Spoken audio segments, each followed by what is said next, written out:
¿Qué tal amigos? Bienvenidos a una charla más en el canal. Hoy estamos con Nacho Montes de Oca, periodista argentino. Yo lo conocí a través de Twitter, lo encontré, bueno, a través de X ahora, ¿verdad? Lo encontré ahí, lo seguí durante mucho tiempo, hasta que un día le escribí porque realmente me parece una persona muy neutral a la hora de dar información. Honestamente no nos conocemos, nos estamos conociendo ahora, así que un gusto, Nacho, presentate con la audiencia del canal. Lo mismo digo, un enorme gusto y gracias por la presentación. Bueno, como todos saben, soy periodista, soy escritor y particularmente me interesa informar sobre lo que sucede en el mundo y tratar de contarles en qué le afecta a todos independientemente del sitio del planeta en el que se encuentren. Así que, bueno, de nuevo, muchas gracias por la invitación. Bien, tenemos en realidad contigo dos temas para hablar, porque yo empecé a seguirte cuando arrancó cuando arrancó la invasión de Rusia a Ucrania y evidentemente de inmediato comenzó la guerra, ¿no? Eh, y después fue la invasión de Hamás a Israel y ahí tenemos la Segunda Guerra, dos guerras que a su vez tienen puntos en común. ¿Cuáles Ujú. son los puntos en común que encontramos entre ambas guerras? En mi opinión, es un mismo conflicto con dos manifestaciones diferentes. Si vamos a los contendientes, tenemos de un lado democracias. Puede criticarse la calidad de la democracia de Ucrania, que estaba mejorando, que estaba avanzando, pero no se puede negar que Volodymyr Zelensky fue electo por una mayoría y que hay un Congreso, una Rada que tiene representación variada, inclusive de sectores prorrusos. Israel, uno puede criticar cualquier cosa de Israel, pero tiene una representación no solamente de la población judía, sino también de los palestinos y los árabes. De este lado hay democracia. ¿Y qué es lo que hay del otro lado? Del lado de Rusia, un gobierno autocrático que avanza sobre las libertades individuales, que promete un mundo de fantasías, un mundo idealizado, sobre la base de ideas conservadoras, ultraconservadoras. Tengamos en cuenta que, eh, a diferencia de lo que sucede en Israel o en Ucrania, en Rusia, el solo hecho de decir que una persona es gay es considerada terrorismo, solamente para dar ese indicio de qué es lo que hay del otro lado, con una oposición que es o prohibida o encarcelada. La muerte de Navalny en un gulag lo muestra, aliado con Irán. ¿Qué se puede decir de Irán que no se haya dicho? Un régimen teocrático que además de tener en sus principios básicos la destrucción del Estado de Israel, además somete a la población a un régimen de restricciones religiosas, pero también la falta de libertades. Para que uno se dé una idea también, ¿no? A veces los datos, lo pequeño describe el todo. La oposición tiene un pequeño problema para presentarse. Todos tienen que ser aprobados antes de llegar a las urnas por el ayatollah Khamenei. De manera que no es posible decir que haya una oposición. Por lo tanto, es una autocracia. Una autocracia pueden haber todos los partidos que quieran mientras lo religioso mande. El Khamenei es una especie de déspota religioso, para que uno se dé una idea, ¿sí? De qué estamos hablando. Es decir, que tenemos autocracias versus democracias, pero además hay un factor que falta. Es quién agredió a quién. El 24 de febrero de 2022, Rusia invadió por segunda vez, se había invadido en 2014 a Ucrania. Se había ocupado Crimea y parte del Donbass. El 7 de octubre de 2023, Irán atacó a Israel. ¿Podemos decir que fue Hamas o la Yihad Islámica o alguno de las decenas de grupos que operan en Gaza? Sí, pero todos ellos tienen un denominador común, que es que son sostenidos financiera y militarmente por Irán. De manera que la agresión fue de Irán a Israel. Entonces tenemos dos bandos y si uno abre el mapa, y empieza a buscar qué otros conflictos están en curso como en Venezuela, como la amenaza de invasión de China a Taiwán. China es un aliado también de Venezuela, de Irán y de Rusia. Queda claro que hablamos de placas tectónicas eh, entre democracias y autocracias, y cada uno de estos conflictos son volcanes que o estallaron o están a punto de hacerlo. Estamos en una tercera guerra mundial, como fue o una cuarta, si se quiere, porque la tercera puede haber sido la que comenzó apenas terminó la segunda, que se dirimió en la periferia del Pacto de Varsovia y la OTAN.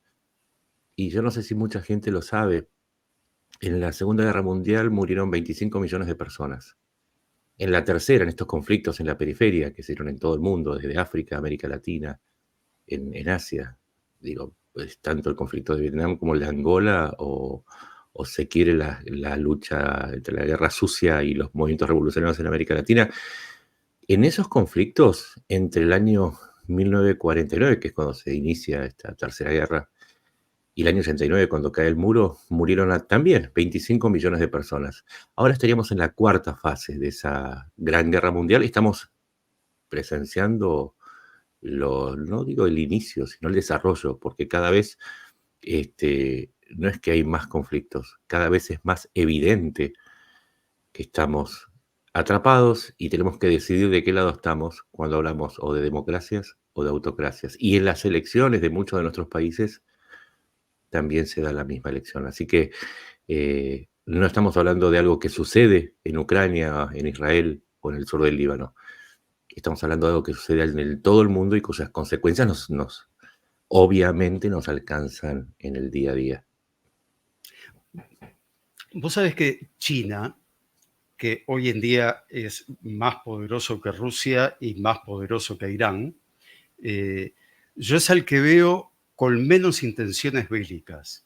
O sea, yo a Sí, China lo que veo es, muchachos, vamos a tratar de arreglar esto de alguna manera, pero yo lo que quiero es comerciar, yo quiero plata, quiero capitalismo salvaje a nivel mundial. Veo sí, eso en el régimen comunista chino. hay una trampa ahí, ¿eh? Hay una trampa, es cierto. China hoy no está en condiciones de enfrentar a Occidente. Claro. Tiene la armada más numerosa, tiene muchísimos aviones, muchísimos tanques y 3.5 o 3.2, depende de la fuente, 3.2 millones de soldados. Pero también tiene una serie de conflictos con todos sus vecinos. ¿Cuál es el problema? Y acá siempre digo que el periodismo de datos es mucho mejor que la opinión editorial porque convence mejor. Hoy China le compra el 60% de las exportaciones a Rusia, ¿sí? Es decir, que con las sanciones de Europa y Estados Unidos a Rusia, resultaría un país inviable de no ser porque Rusia le vende todo esto que le vende a China, que a su vez, por ejemplo, controla ya el 80% del mercado de celulares, cerca del 70% del mercado de automóviles particulares, el 90% de los camiones de carga, y podría seguir dando más cifras. A la vez, compra el 80% del petróleo que vende Irán, que también está sancionada por los mismos actores occidentales. Y la conclusión que yo saco es esta: si China decidiera terminar con los conflictos en curso, sencillamente les tendría que decir: señor Putin, señores ayatolás, señor Khamenei, no les voy a comprar hasta que hagan la paz. Entonces, no es que China no hace la guerra, o sí, no hace la guerra, pero tampoco hace la paz. Y ahí es donde se configura este eje que estamos hablando. Bien, sí, sí, evidentemente no ayuda en nada. Pero es interesante, yo la vez pasada veía que también es dato, ¿no? Las inversiones de China, y China es un socio comercial importante también de Israel. Entonces, y bueno, El los dos segundo, principales socios económicos en el mundo son China y Estados Unidos. exactamente, y estos son los polos, porque al mismo tiempo que hicimos una descripción de un polo estratégico, geoestratégico si se quiere, hay una disputa comercial entre el poderío productivo de China. Hoy China tiene la ventaja de poder producir en masa y a través de la ruta de la seda, poder colocar su producción en todo el mundo, lo cual hace que tenga una enorme capacidad política y además le suman en la ruta de la seda inversiones que están condicionadas en lo político. En la Argentina, por ejemplo, la ruta de la seda y los préstamos que llegaron para, por ejemplo, terminar la represa Kirchner-Zepernik, o para invertir en los puertos de la hidrovía, o para la construcción de una central nuclear, vinieron con la instalación de una base en Neuquén. Y esto se está repitiendo en todo el mundo. Entonces, la fase comercial tiene se quiere un respaldo en la parte política. Ahora bien, del otro lado está Estados Unidos, que se debate entre si hacer frente a sus responsabilidades como primera potencia mundial. Y lo cierto es que no lo está haciendo. No lo está haciendo en la medida que lo hacía en el pasado. Es decir, muchas veces se criticó a Estados Unidos y su injerencia en los asuntos internos de otros países, pero hoy no lo está haciendo. Es decir, no lo está haciendo al mismo nivel que Rusia y que China. Y mucho menos la Unión Europea, que actuó en función de cierta decadencia de su productividad, que es mucho mayor en Estados Unidos, y la tercerización de su industria por cuestiones de costos en el Extremo Oriente, particularmente en China, y hoy perdió mucha de esa capacidad de influencia política en la periferia. Entonces ha quedado Estados Unidos, que además hoy se debate entre un liderazgo débil, que lo podemos ver en la ayuda a Ucrania, pero en la no autorización para permitirle que ataque con sus armas objetivos en Rusia, o las dilaciones respecto a cuál es el carácter del apoyo que le da a Israel, si solamente la va a apoyar cuando es atacada por Irán en su territorio o va a apoyarla en su invasión al sur del Líbano. Ahí no hay mucho carácter. Y la otra opción es Trump, que ahora el 4 de noviembre se dirime. Trump dice que no quiere asumir ningún tipo de compromiso que implique no solamente gastos, sino tampoco la intervención externa, que esto tiene que ver también con una coherencia en su discurso, lo que tiene que ver con el retiro de Afganistán e Irak, ordenado poco antes de irse. Entonces, ni por el lado de Kamala Harris, ni por el lado de Trump, Estados Unidos pareciera dispuesta a asumir ese rol de liderazgo. Europa no tiene esa proyección estratégica, ninguno está ejerciendo la influencia que tendría de acuerdo a su comercio. La sumatoria de Estados Unidos y Europa es mucho mayor que la de China. Entonces, Occidente no está ejerciendo ese rol de detente a las autocracias. Y hay un punto en el que podemos ponernos de acuerdo porque es irrefutable. Hace unos días se conoció el envío de entre 12.000 y 14.000 soldados norcoreanos para luchar del lado de las filas rusas contra Ucrania. Es decir, ya hay una injerencia directa.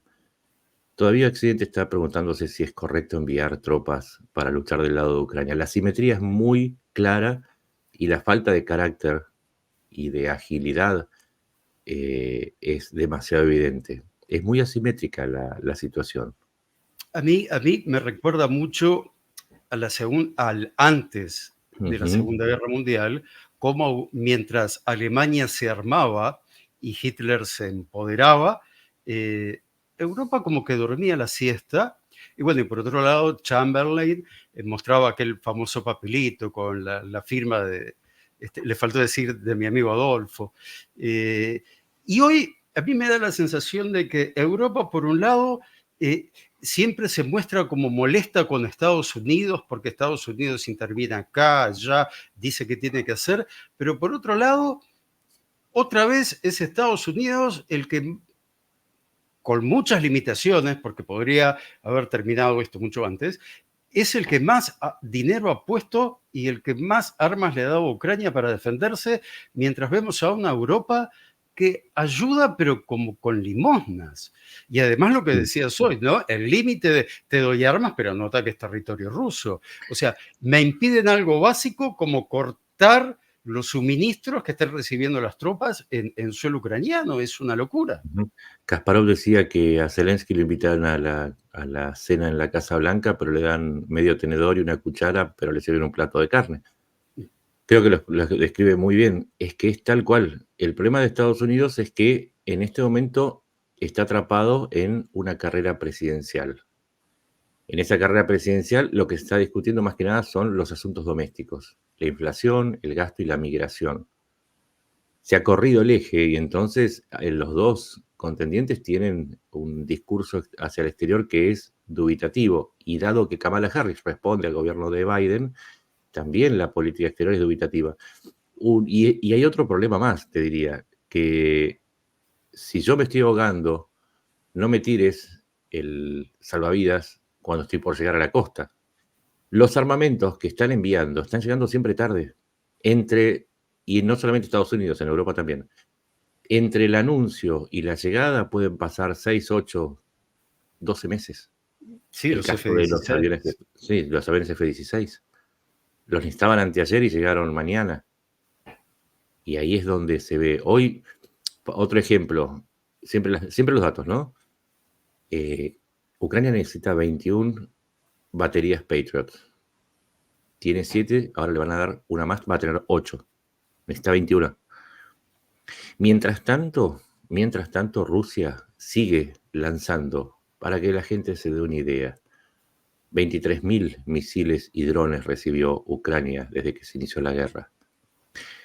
Repito, 23.000. Ese es el costo. Hay registradas 11.000 muertes de civiles en Ucrania. 11.000 registradas. Se cree que hay mucho más. Y ese es el costo que está pagando Ucrania por las dudas. Y no solamente Estados Unidos. En el caso de Alemania, tiene misiles de largo alcance, los famosos Taurus, con un alcance de 500 kilómetros. Y no sé para qué los guarda. ¿Para qué los guarda? A ver, pensemos un segundo juntos. ¿Para un ataque de Rusia? Bueno, usalos hoy en Ucrania para frenar a Rusia en Ucrania. Es lo que indica el sentido común. Pero el problema de esta guerra es que no hay sentido común. Ese es el enorme problema. Es que es tan evidente todo. Es el menos común de los sentidos. Exactamente. Entonces es ahí donde coincido con vos. Año 38, conferencia de Múnich. Hitler le dice a Chamberlain y a los representantes de Francia y Gran Bretaña y Estados Unidos, había también de Polonia, había varios. Había una conferencia bastante grande. Hitler les dice, a mí déjenme los Sudetes. Yo con los Sudetes me quedo tranquilo. Y había políticos que decían, qué hombre razonable. Solamente quiere los Sudetes, por favor, entréguenselos. Por supuesto, al año siguiente, Hitler había pactado, y de nuevo hablamos de ejes, había pactado con Stalin el pacto Molotov-Ribbentrop. Se repartieron Polonia y entre ambos atacaron a Polonia, la despedazaron. Terminaron con el 20% de su población. Iniciaron la parte más atroz de la Shoah. Y todo esto sucedió porque había gente que decía, qué razonable resulta entregar territorio por paz. Y un dato más. Mientras tanto, en Estados Unidos ganaba el aislacionismo. Muchas veces me critican porque presento los hechos de las elecciones de Estados Unidos y particularmente gente que vota a Trump, pero yo estoy presentando hechos. Mi trabajo es presentar hechos. La misma actitud está teniendo Trump en este momento. Él está diciendo, Ucrania tiene que entregar los territorios que están ocupados por Rusia a cambio de un cese del fuego. Tiene que entregar los Sudetes ucranianos para frenar a Putin, cuando hasta Alemania le está diciendo, nosotros prevemos que en un lustro, una vez que se termine la guerra, Rusia va a estar preparada y va a avanzar no solamente contra los países bálticos, sino también contra Polonia. Entonces se está repitiendo exactamente el mismo escenario en donde Estados Unidos corre a un aislacionismo, y en aquella época también se hablaba de inflación, se hablaba de proteger de la delincuencia, porque había una ola de delincuencia derivada de los resultados de la Gran Depresión, porque no se terminaba de resolver la Gran Depresión, llevó muchos años, y tampoco se quería entrar en la guerra. Había que dedicarse a los asuntos internos.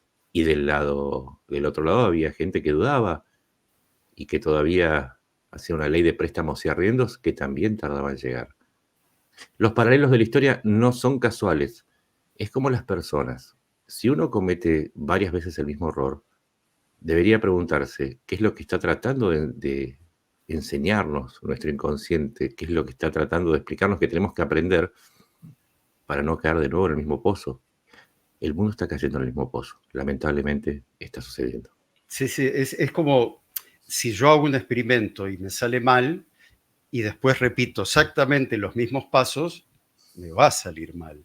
Y Exactamente. lo que veo es que Europa, de repente suena crudo, pero lo que veo es que Europa no aprendió absolutamente nada de la Segunda Guerra Mundial.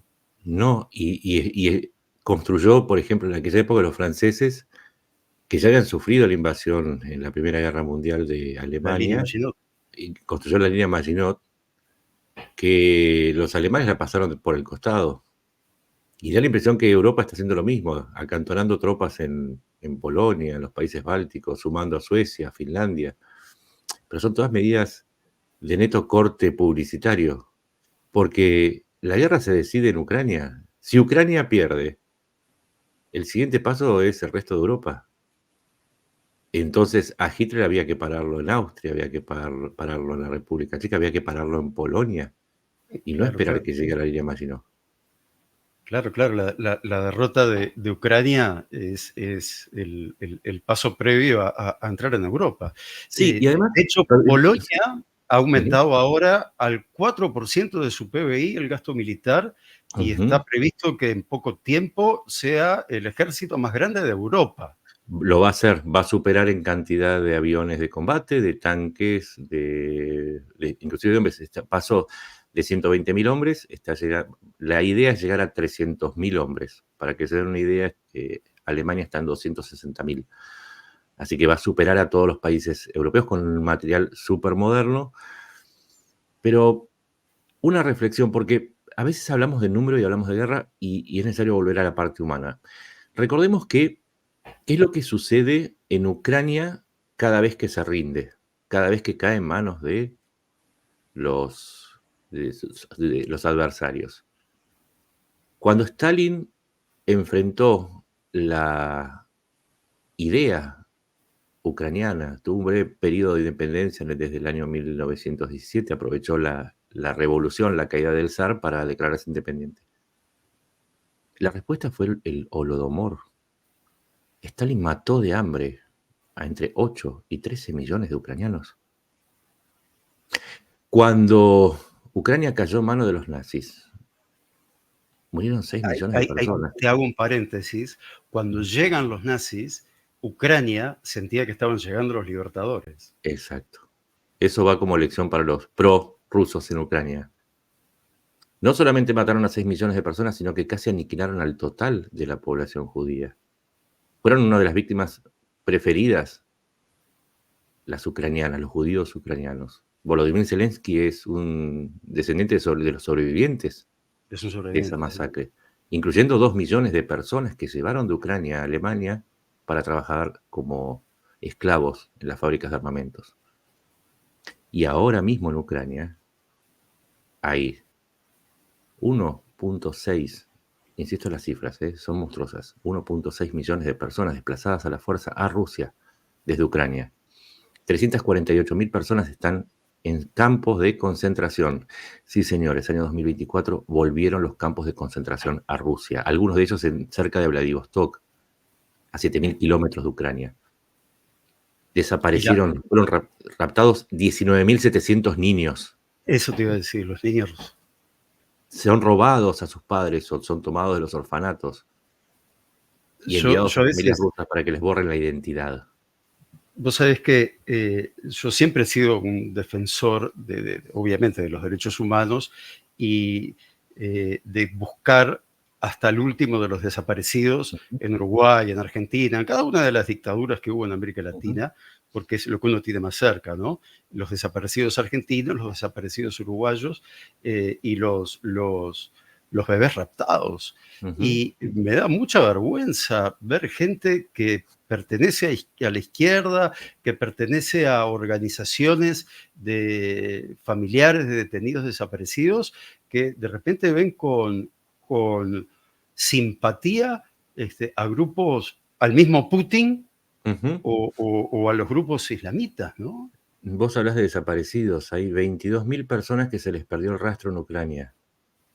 Y si querés más paralelos, hay 100 centros registrados de tortura. Hay 17 campos de filtración en donde mandan a cualquiera que hable en ucraniano o tenga un símbolo de Ucrania, un pasaporte, un documento ucraniano, los mandan allí. Y si no pasan el tamiz de los interrogadores, que los interrogadores son brutales, Sí, van lo a los procedo. campos de concentración o pasan a engrosar el listado de personas ejecutadas sumariamente. A ver si estamos entendiendo lo que estamos hablando. No se trata solamente de los números de la guerra, se trata de que Ucrania sabe que cuando caiga de nuevo bajo el yugo de Rusia, vuelve un holodomor, vuelve la masacre de los tiempos de los nazis. Entonces ahí coincido con vos. Me parece que hay una interpelación a esa ideología para preguntar, ¿vale tanto la idea antioccidental como para terminar apoyando semejantes atrocidades? Ya hablo de Putin, hablo de Hamás, hablo de Maduro, hablo de todas las figuras prominentes de este eje. ¿En serio tu antioccidentalismo te ha llevado a ese nivel de bestialidad, a un punto tal que coincidís casi como una pieza de encaje perfecta con las ideas de un Eichmann que convirtió a la humanidad en un mero hecho burocrático? Ese es un enorme problema que tiene Occidente. Desde el lado autócrata hay un consenso inducido y forzado por el poder. Pero en Occidente somos libres. El problema es que estamos usando esa libertad para apoyar a los que amenazan a nuestra libertad. Es una enorme ironía.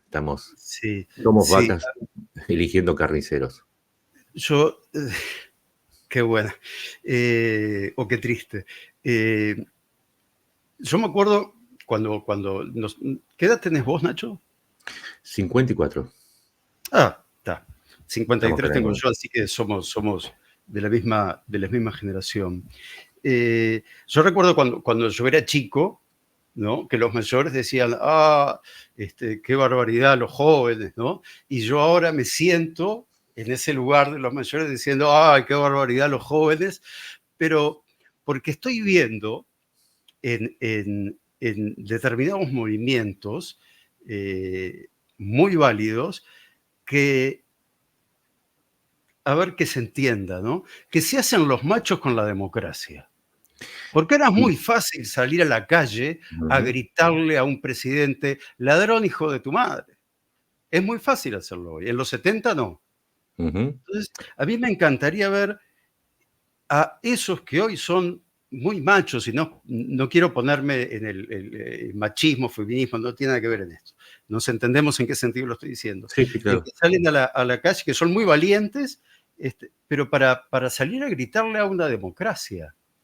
Sí, Entonces me preocupa ese desconocimiento que hay por qué pasaba antes si quería salir a gritar. Y eso que pasaba antes es lo que quieren que pase en un futuro, porque es a favor de lo que están gritando. mira, entre mis investigaciones hay una parte que se dedica a la propaganda, cómo funciona la propaganda para formar ideología. Ni siquiera lo hablo en términos gramscianos, soy mucho más simple. Miro, analizo que hay la corriente antidemocrática y se fundamenta en varios puntos. El primero es este conservadurismo extremo que hace que tengamos una nueva generación de chicos de 20 años que opinan como personas de 60 años, que adscriben a un tipo de orden vertical necesario de aplicar porque la crisis es extrema, entonces hay que relegar un poco de democracia para obtener orden, un principio mussoliniano. Ese es un principio mussoliniano. Recordemos que Mussolini fue el maestro de Hitler, o sea, Sí, el claro, fascismo su ídolo. está en la base. Pero que además, en esas Es más, ideas conservadoras, perdón, sí, por ayudar militarmente a Mussolini, tal vez Alemania ujú, le costó la guerra ese cariño que tenía exacto, era su Hitler por mentor. Mussolini, que ¿Mm? cuando fue derrocado y llevado preso, hubo un comando especial Ujú. enviado por Hitler directamente para rescatarlo de la prisión y devolverlo al poder. Me Es das el pie increíble. para hablar de nuestro país. El jefe de ese grupo era Otto Skorzeny. Otto Skorzeny después viajó a la Argentina y se convirtió en custodio de Eva Perón. Pero no fue el único que viajó. Viajaron también las ideas de Mussolini. Ah, Y en nuestro claro, país el peronismo tomó muchas ideas de Mussolini. Pero acá hay que ser justos. Yo he escrito un libro respecto a eso. Sí, es cierto que el peronismo fue un embajador de las ideas de Mussolini y muchas de las cuestiones prácticas que hizo luego están tomadas de Mussolini, pero Argentina era fascista antes, inclusive que cuando Mussolini era socialista y no era conocido. claro. En nuestro país, la raíz fascista aprendió mucho más rápido y mucho antes que en Italia. No olvidemos que el mayor pogromo, y no, esto no lo sabe casi nadie, y tiene que ver con lo que vos decías del desconocimiento. Poca gente sabe que durante la Semana Trágica fueron asesinados probablemente 1.200 judíos en los barrios de Once y Villa Crespo por una turba exaltada de la Liga Patriótica Argentina. Y antes de que Mussolini, cuando Mussolini todavía estaba recuperando de su paso por las trincheras, en Argentina ya existía el corporativismo. Un corporativismo que con Uriburu tomó forma. Era un desprecio absoluto hacia la representación parlamentaria. Uriburu decía que el Parlamento no existía porque era absolutamente corrupto y que estaba dominado por fuerzas que no tenían que ver con los intereses de la patria. Está sonando parecido a algo que se escucha hoy.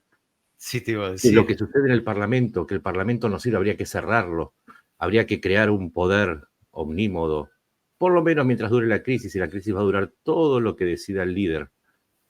Y acá me estoy refiriendo a que hoy, tanto sea por el lado de los libertarios, y no tengo problemas en decirlo, no llegué hasta acá por callarme, tanto sea por el lado de los libertarios como del kirchnerismo, la construcción del personaje de un líder, una patria, un pueblo, un líder que no se equivoca, un líder que, como decían los mussolinianos, es verdad porque lo dijo el Duce, y Evita decía de Perón, es verdad porque lo dice Perón, pero además porque es verdad.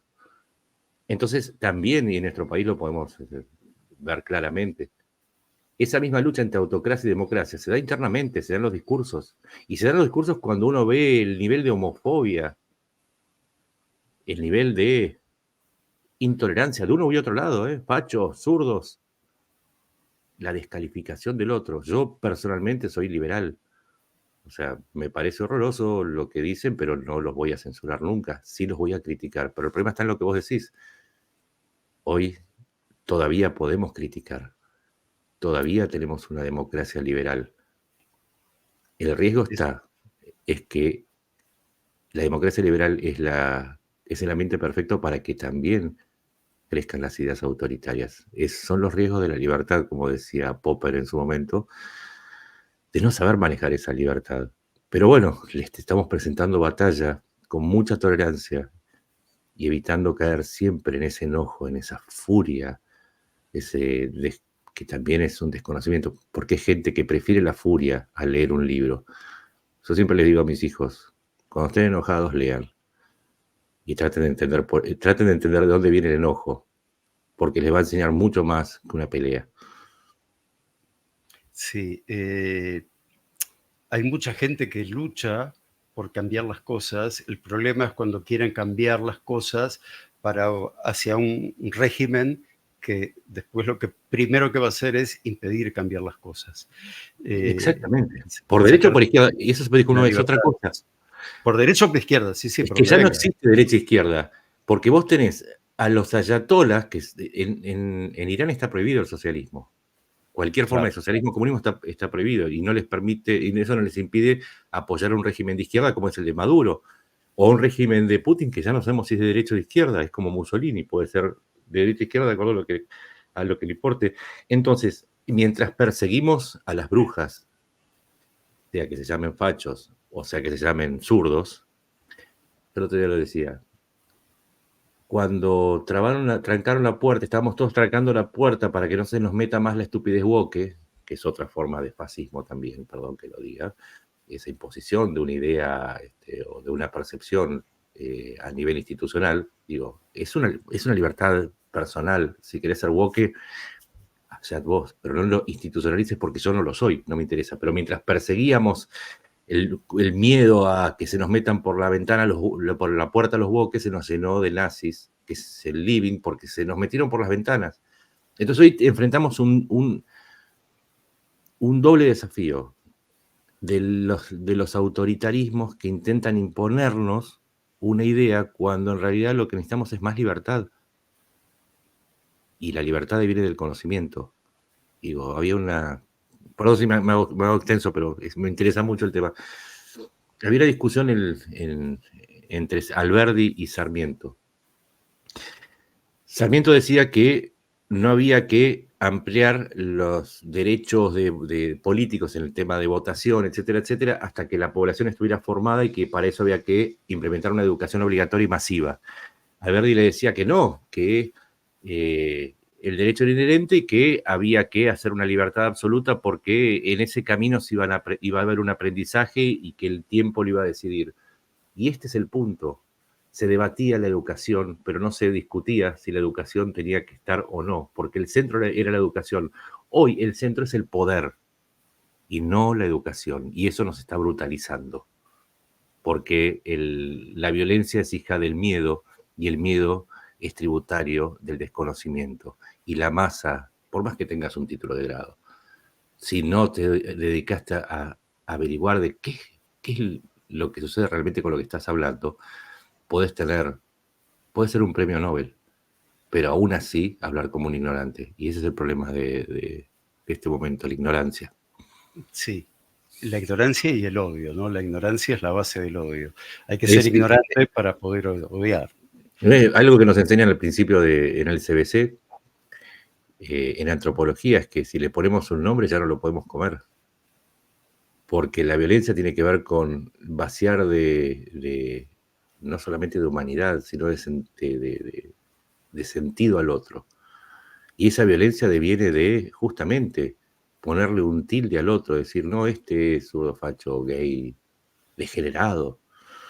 Y a partir de ahí someterlo a la violencia. Ahora, si vos te atreves a conocer al otro, sus ideas, y decís, no estoy de acuerdo, pero puedo convivir con eso, entonces la violencia ya no es posible. Y hoy ese es un camino que está negado. Cuando uno toma un camino tolerante, lo llaman tibio.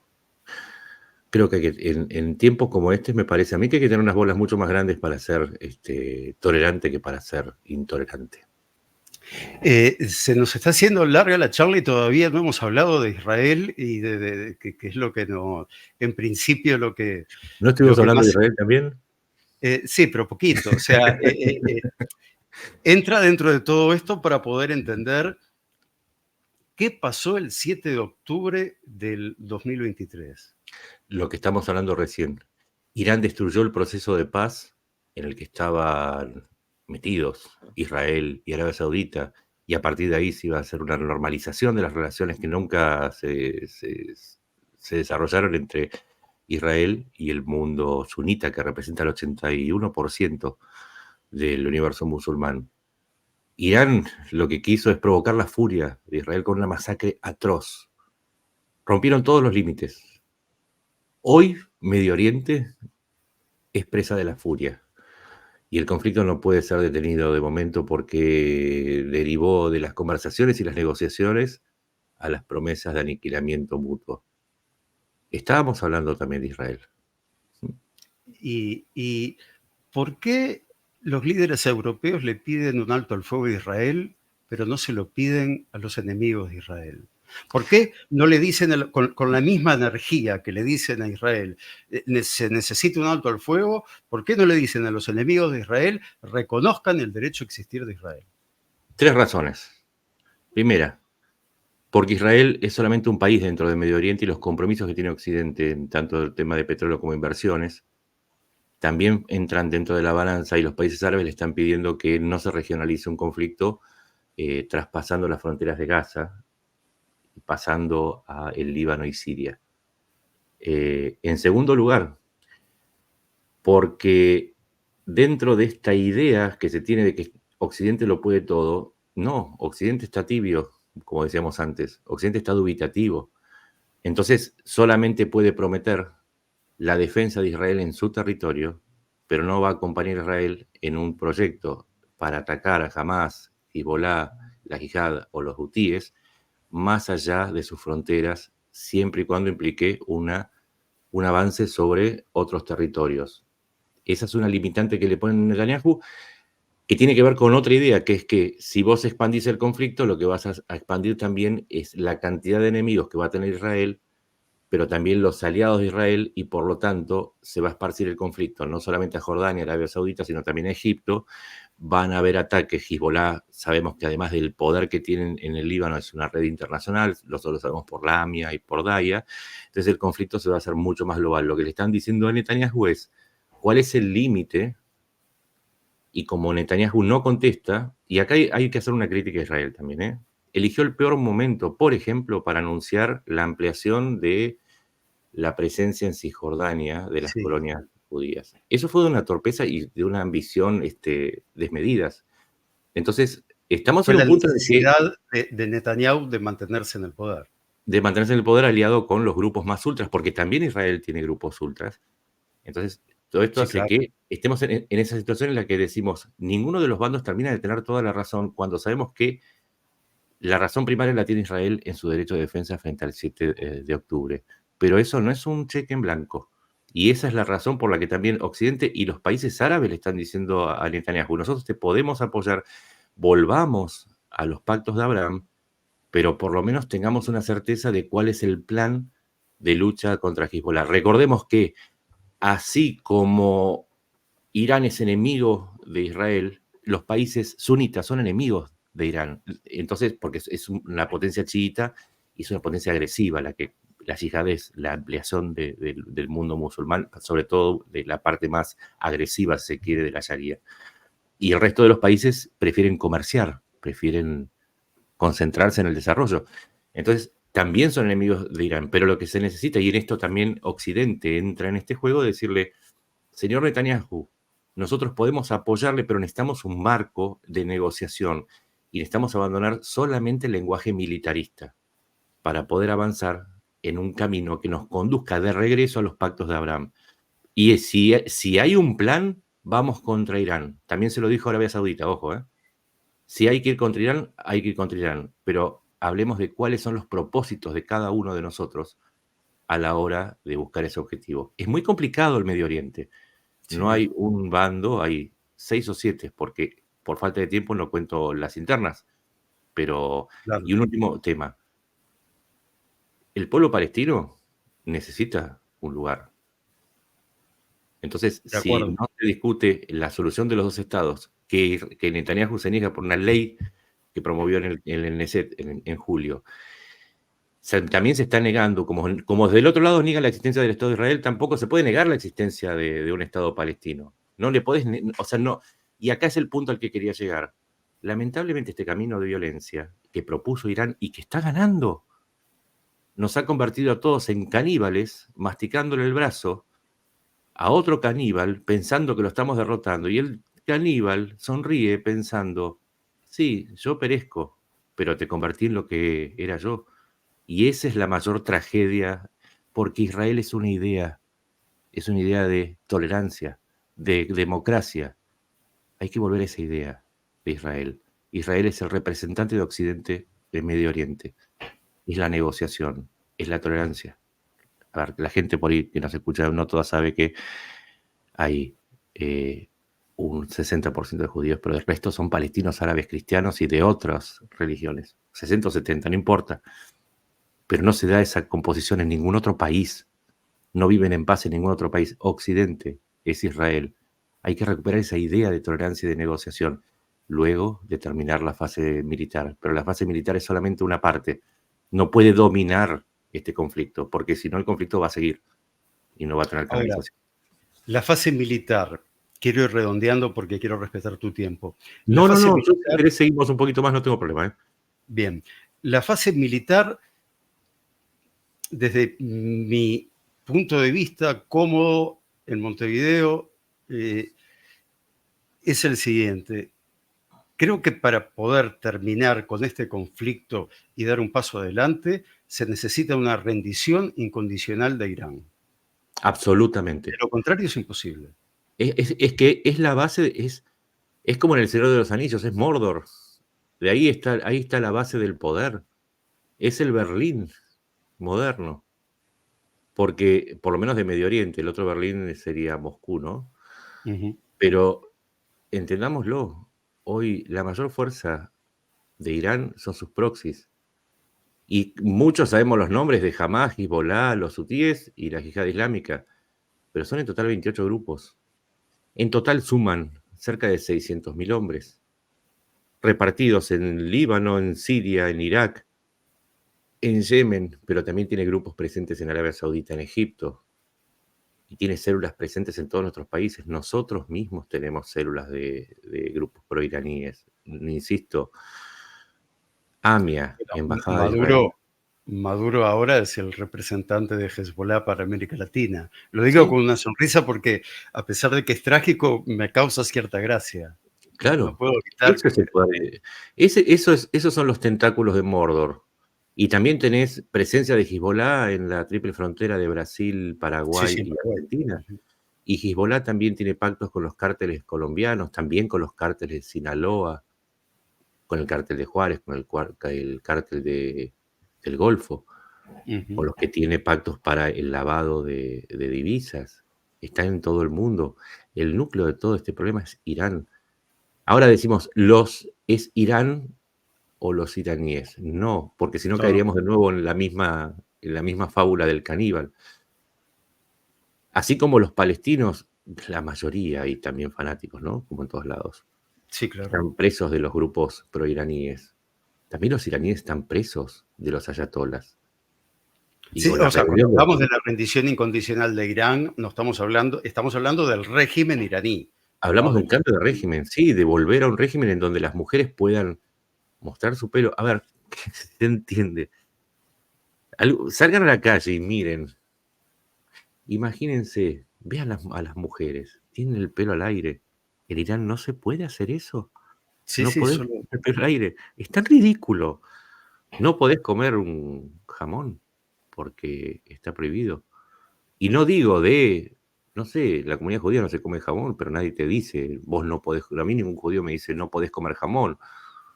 yo, por ejemplo, como jamón, tengo un primo que es judío ortodoxo, viene a comer a mi casa y se trae sus cosas. Exacto, pero Y nos porque cada sentamos uno. a la misma mesa y discutimos, nos Ujú, peleamos, ujú. pero nos Es el queremos. principio de tolerancia. A ver, y si vos decidieras pertenecer a un grupo que no muestra el pelo siendo una mujer, está bien, es tu elección de vida. Cada uno elige lo que quiere ser. Algunos se ponen una cresta y son punks. Claro, En Irán no lo puedes hacer porque te agarra la MACBA, te agarra la policía del régimen y puedes terminar muerta, sí, como le sí. pasó a esta mujer cuya muerte inició la rebelión de los velos. Y esta es solamente una de las prohibiciones. Por ejemplo, si a vos te encuentran, vamos a suponer, con música occidental, vas a la cárcel. Entendemos que no se trata del pueblo iraní, que queda claro que con las rebeliones que se los quieren sacar de encima, tanto como nosotros queremos que se vayan. El problema es Irán. El problema es Irán. Y el problema es Irán y sus socios. Si vos resolvés Irán y no resolvés Rusia, el día de mañana Rusia pone otros ayatolas o pone otro grupo que va a ser igual. El problema es que estamos en una lucha que es a la vez en los frentes de batalla, pero también es interna, es en cada sociedad y en cada persona. ¿Hasta qué punto valorás la libertad y hasta qué punto te haces cargo o te distraes de algo que está sucediendo? No hace falta tampoco andar militando, simplemente la mejor forma de enfrentar todo esto es ser tolerante, es conocer, es aprender, es educarse. O sea, podemos librar la batalla todos los días y de una manera muy gozosa, que es aprendiendo. Y si ves a alguien con el que no estás de acuerdo, está bien, no estoy de acuerdo, pero no tratar de partirle un palo en la cabeza o decir que es un subhumano o un mandril. No es por ahí. Ahí te está ganando, ahí te estás convirtiendo en el otro. Es como en los años 40.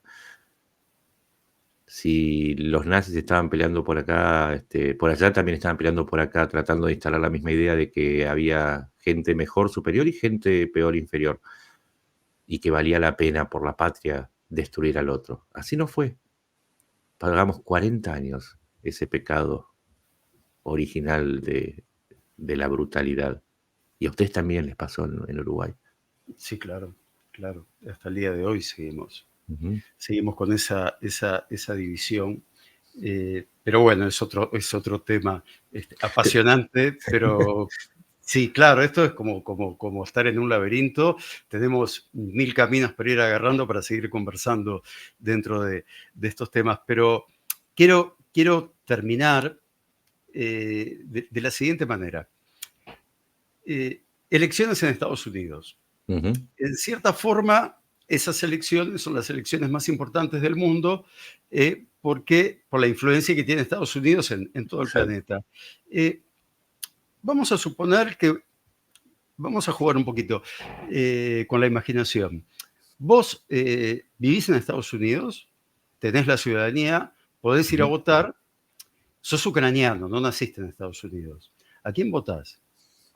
Y si sos ucraniano, votarías a Kamala Harris, que prometió continuar con la asistencia a Ucrania, no solamente continuar, sino ampliarla. Y hace unas horas dijo que sin tantas limitaciones, que ella no va a ser el gobierno de Biden. Y si fuese ucraniano, diría, Trump le prometió a Rusia la entrega de los territorios que ocupa a cambio de paz. Y si Ucrania no se viene a aceptarlo, le va a cortar la ayuda militar, que creo que se la va a cortar de todas maneras, porque siempre dijo que es un gasto que debiera dedicarse, por ejemplo, a reforzar las fronteras o a frenar la invasión. Si fuera ucraniano, diría, Trump nos expone a un holodomor, pero también si fuera judío, recordaría que Trump promovió el bloqueo de fondos a Israel a poco de producirse el 7 de octubre. Recordemos algo muy, muy importante. Los legisladores de MAGA, Make America Great Again, que responden a Trump, bloquearon 61.000 millones de dólares de asistencia a Ucrania, pero también 14.300 a Israel, cuando más los necesitaba. Este aislacionismo que propone Trump es también un retiro de la ayuda a los aliados. Y dentro de ese paquete también había ayuda para Taiwán y Filipinas, que están tratando de detener a China en su avance por el mar, por el Pacífico. Entonces, no importa mi nacionalidad, yo lo haría pensando que circunstancialmente uno nace en un lugar del mundo, pero el mundo va a estar más seguro cuando la primera potencia del mundo se haga cargo, que si quiere representar los valores de la libertad y de Occidente, ya no en esa faceta invasora o inquisidora, bueno, es la oportunidad. Y si no lo va a hacer, entonces tendremos que pelear con lo que nos quede. No vamos a dejar de pelear, pero uno es ciudadano del mundo. A mí me duele tanto Ucrania como Israel, también me duelen los palestinos, me duelen los venezolanos, me duelen porque no tiene que ver con el lugar que nací, tiene que ver con que soy un ser humano como ellos y que eso no tiene que ver con los nacionalismos. Los nacionalismos a veces son un asunto de pereza intelectual para no ver más allá de las fronteras. Somos seres humanos, el mundo está en riesgo, hay que hacerse cargo y si nos duele, nos duele.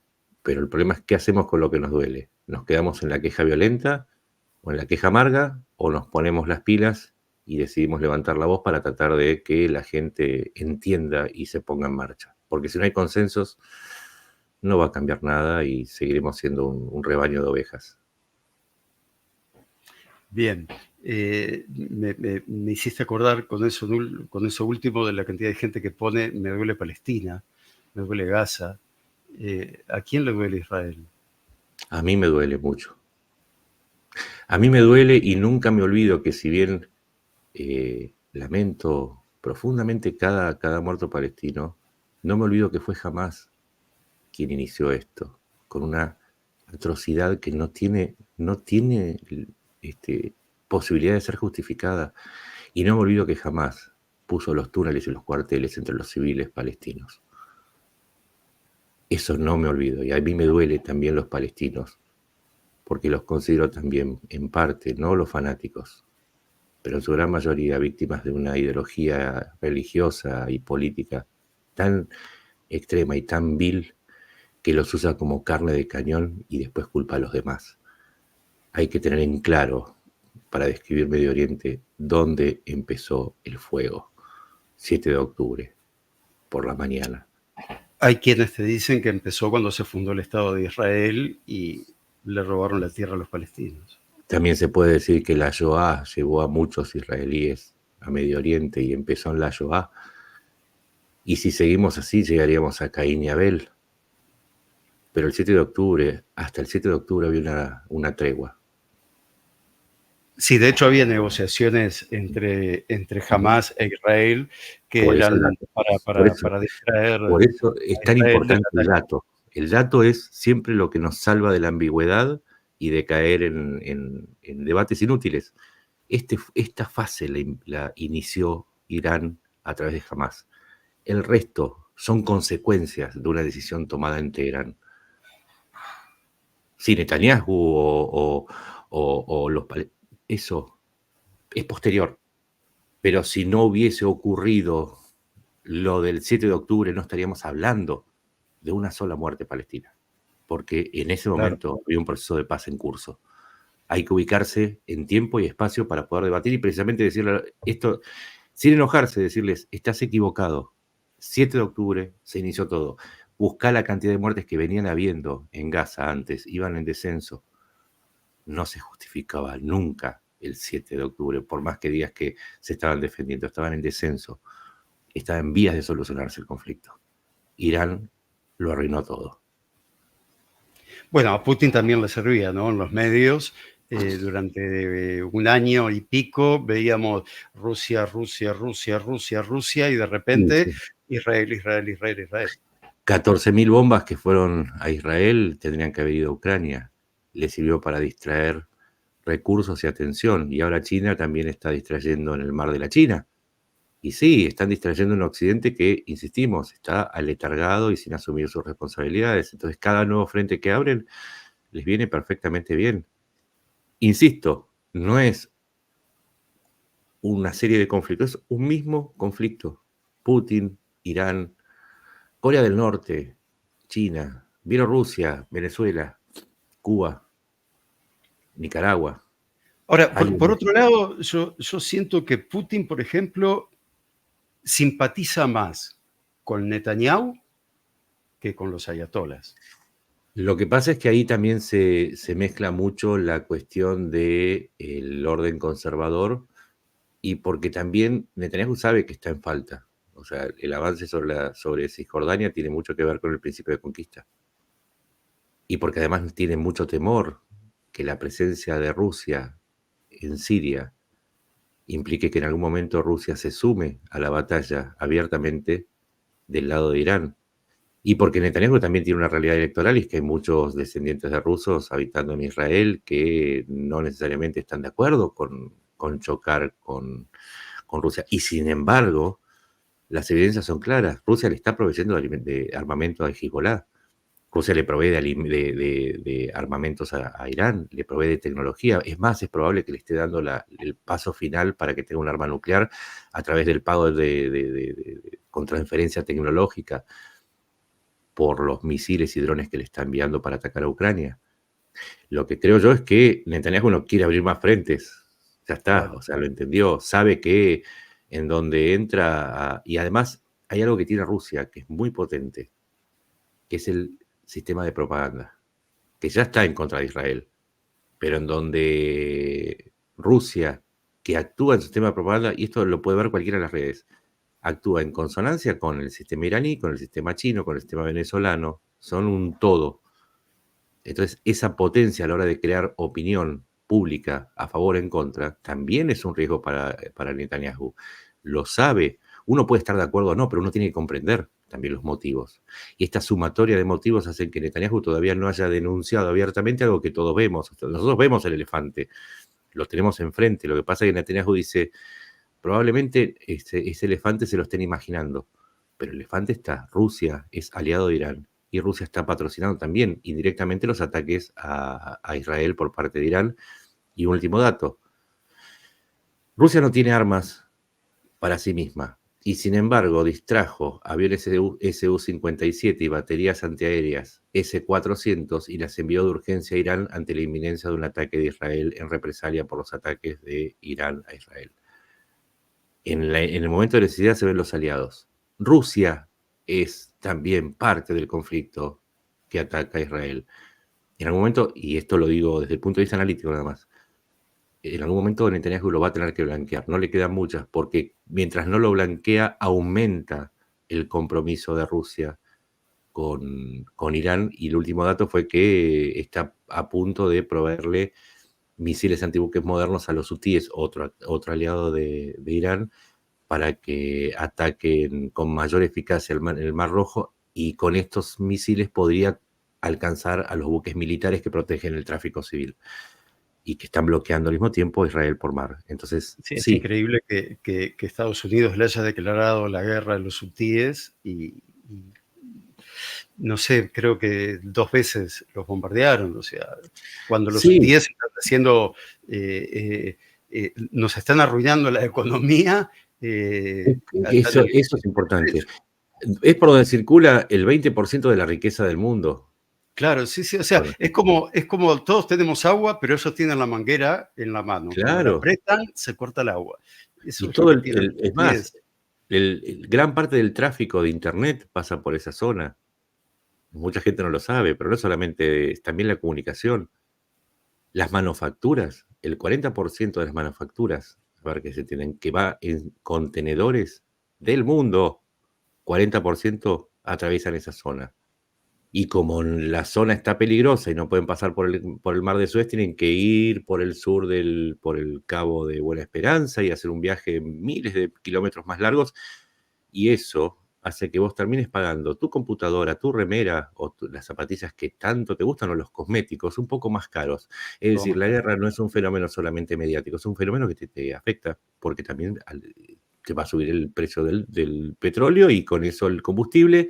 Y como el petróleo se usa para también fabricar energía o para la industria, van a crecer todos los precios. ¿Y todo por qué? Porque no nos atrevemos a admitir que estamos en la Cuarta Guerra Mundial y que está en curso. Y algo hay que hacer, hay que tener un poco de carácter. Una cosa es ser pacifista y otra cosa es ser tarado. Nacho, me encantaría seguir hablando contigo, pero quiero dejar para la próxima, que no sé cuándo será, pero espero que haya una Cuando vos quieras. próxima, porque fíjate de todo lo que hablamos y no mencionamos a la India, por ejemplo. No mencionamos a la India, no mencionamos a Japón, a Corea del Claro, Sur, no mencionamos el Sahel, el fenómeno migratorio, no mencionamos el crimen organizado y cuánta relación tiene que ver con el narcotráfico, no solamente, sino también con las migraciones. Hay un montón de temas y lo importante es ir enhebrándolos para entender que todos se relacionen, porque todos tienen que ver también con este gran conflicto. crimen organizado y narcotráfico que, por ejemplo, en México o en Brasil tiene más muertos que los muertos que puede haber en Gaza. Cuando vos decís un conflicto que atraviesa un país, de acuerdo al Comando Sur de los Estados Unidos, México no controla el 33% de su territorio y ha dejado ese control en manos de los cárteles, de los 200 cárteles que funcionan. Ciento y pico de miles de muertos, más muertos que la guerra de Ucrania. Y mirá si hay para cortar tela. Y justamente ahí está Hezbollah, está Rusia, está Venezuela. Hay un montón de temas, todo se relaciona, todo se vincula. La cuestión es tener los datos que funcionan como esas presillas que sirven para enganchar un tema con el otro y que sean verdaderas, que estén sustentadas en datos verdaderos, para no caer en la Claro, conspiranoia. claro, claro, claro. Eso de los datos para mí es fundamental porque yo siempre digo que el que sigue ganando hoy es Goebbels, porque esa Ujú, propaganda de la que hablamos que hoy en día maneja Rusia, está todo basado en las ideas que en su momento tenía Goebbels, que tampoco las inventó él, pero que ujú, sí supo cómo utilizar exacto. la herramienta de la comunicación y la desinformación. ¿Quiénes ganan Eh, más con los muertos de los que ya están muertos, ¿no? Que son esos Goebbels, Mussolini, Hitler, Stalin, Mao. ¿Sí?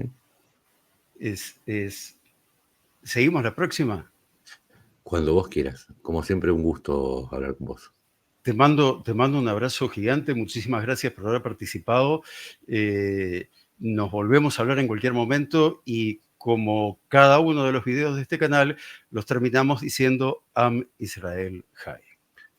Y que gane la idea de Israel. No es la idea de Israel, es la de todos. Que así sea.